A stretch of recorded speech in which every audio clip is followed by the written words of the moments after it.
Today we're going to change this old rim out of a cut-off spoke wheel. In this case it's off from a 1935 John Deere A.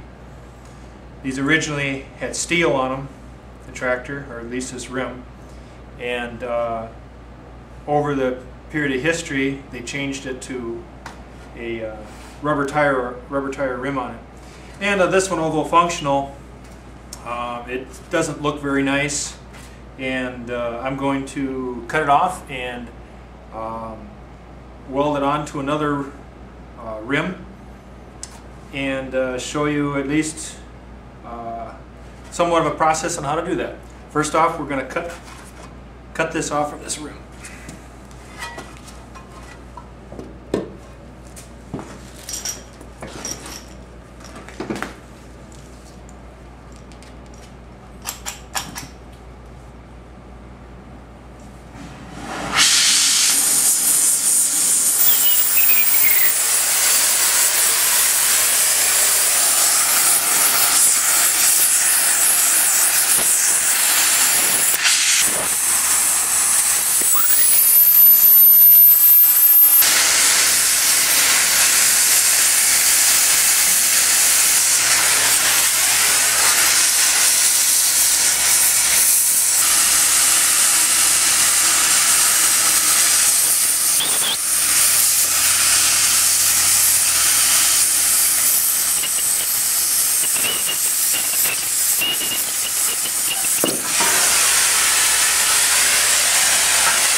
This is what I'm using. I'm going to reuse and weld that onto a rim. The next thing we want to do is test fit this in our rim.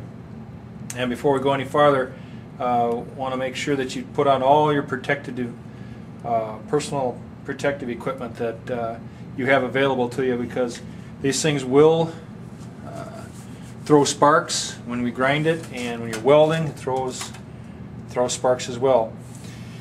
That being said, as you can see, this doesn't sit down into the rim completely. There's longer ones that need to be cut down a bit. But first off, what we want to do is cut these back, and it may be easy to see when a person is looking at it here, but I'm going to mark the ones that are a little long so I can see them. Some of these look like they just need a little bit, not much. This one might need a little more. And this is a slow-moving vehicle. It's not like you're going to have to worry about vibration when you're getting up to 60 miles an hour. These things at top end do about 6 miles an hour. So if you get these things at least centered somewhat, you're fine. But at this point here, we're not really interested in centering it. We're just interested in getting it cut down such that we can drop it down in there and then measure our backlash. So at this time, I'm going to take it out and put it in the vise.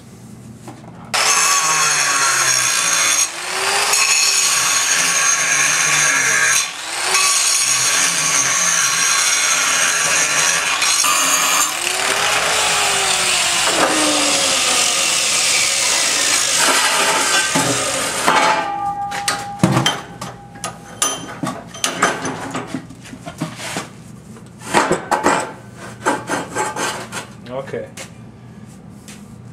I do still have some more grinding to do, because you want to get all these things nice and beveled in so that you can get a good roll mark. And as you can see, a couple of these were cut a little short, but I'm also going to put some spacers on it, because John Deere tractors have their wheels that they V inward, and this being the outside, the tractor is going to the wheel's going to sit there at an angle such that it could hit the other one if it's too big. What I've determined for my specific application is that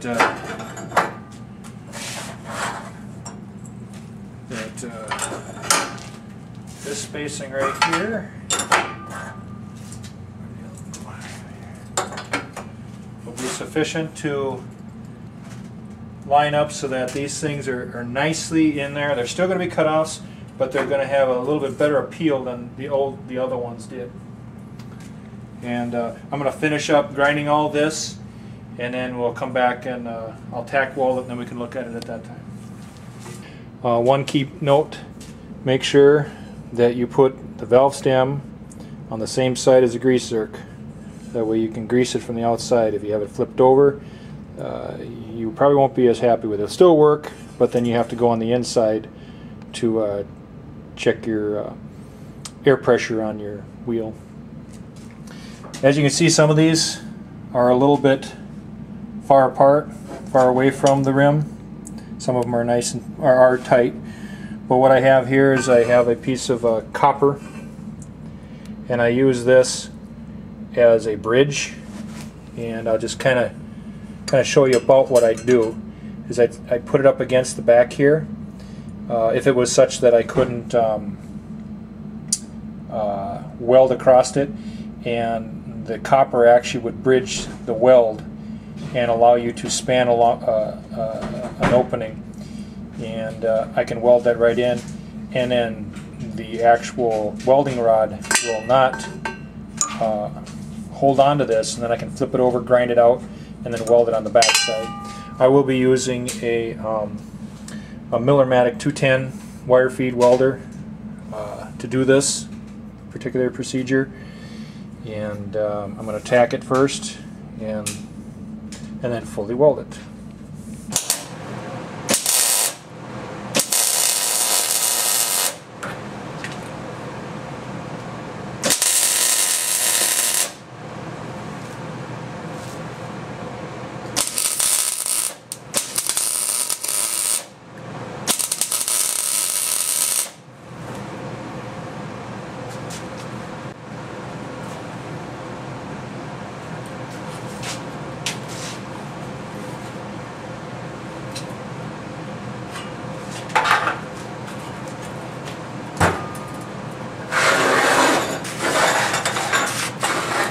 This is going to be the inside by the tractor, so I really don't care so much how that looks as much as I like the way that looks.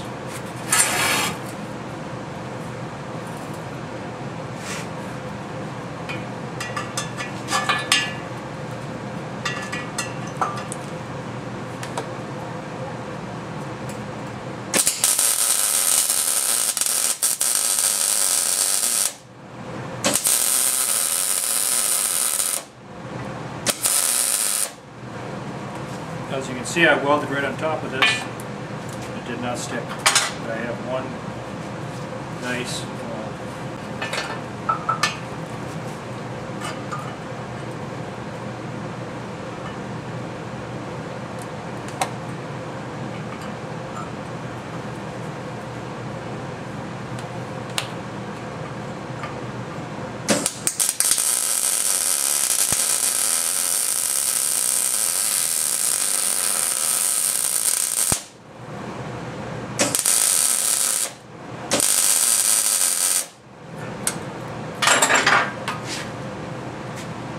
Now it's just a matter of welding everything together.